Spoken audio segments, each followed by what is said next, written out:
Кон средината на декември собранието ќе го разреши Муртезани и ќе ги именува Сали и Хоџа за нови министри. Спикерот Гаши на денешниот брифинг со новинарите рече дека приоритет ќе се даде на седницата за усвојување на буџетот, која ќе стартува следната недела.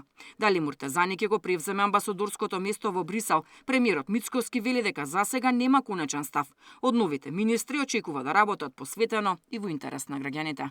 Господин Торхан Муртезани, јас сум исклучително задоволен од тоа што досега тој го сработи. Очекувам нормално и понатаму да продолжи нашата соработка на друго место, но сега имаме поинакви приоритети во овој период. Знаете, таму некаде помеѓу 17 и 18 овој месец е самитот Западен Балкан Европска Унија, така што имаме други приоритети на дневен ред, фокусирани сме на тоа. Уште еднашка да ги презентираме нашите позиции за членство на Македонија во рамките на Европската Унија и сите сме фокусирани за тоа. Кои се очекувањата од новите министри? Па да работат посветено, честно и да работат за интересот на граѓаните. Со оваа реконструкција Мицкоски вели дека засега се затвора овој процес. Нови кадровски промени во владата се можни на пролет. Тошковски, чиј ресор се споменуваше како еден од оние кои може да бидат опфатени со реконструкцијата, вели дека не очекува да биде сменет.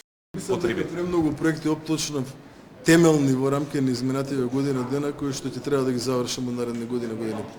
Засега во собранието нема најави за зголемување на владеачкото мнозинство. На утрешната седница ќе се најде формирањето на двете анкетни комисии за трагедијата во Кочани, и онаа поднесена од опозицијските партии, и онаа на владеачките со која се опфатени другите несреќи кои однесоа човечки животи. Спикерот Гаши побара од координаторите на пратеничките групи да се обидат да се договорат да има само една ваква комисија, со оглед дека и темата и составот на комисиите е ист, но ваков договор засега нема. Гаши вели дека иако неговиот личен став е дека анкетната комисија може да влијае врз судскиот процес, сепак мора да го почитува ставот на мнозинството пратеници, кои сметаат дека анкетната комисија ќе утврдува политичка, а не кривична одговорност. Собранискиот спикер очекува и Апасиев да ја одложи седницата на постојаната анкетна комисија за заштита на човековите права, бидејќи се поклопува со седницата за буџетот.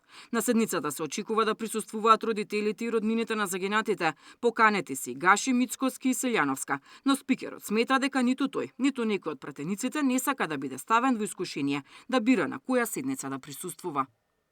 Деспина Тодоровска, Сител телевизија.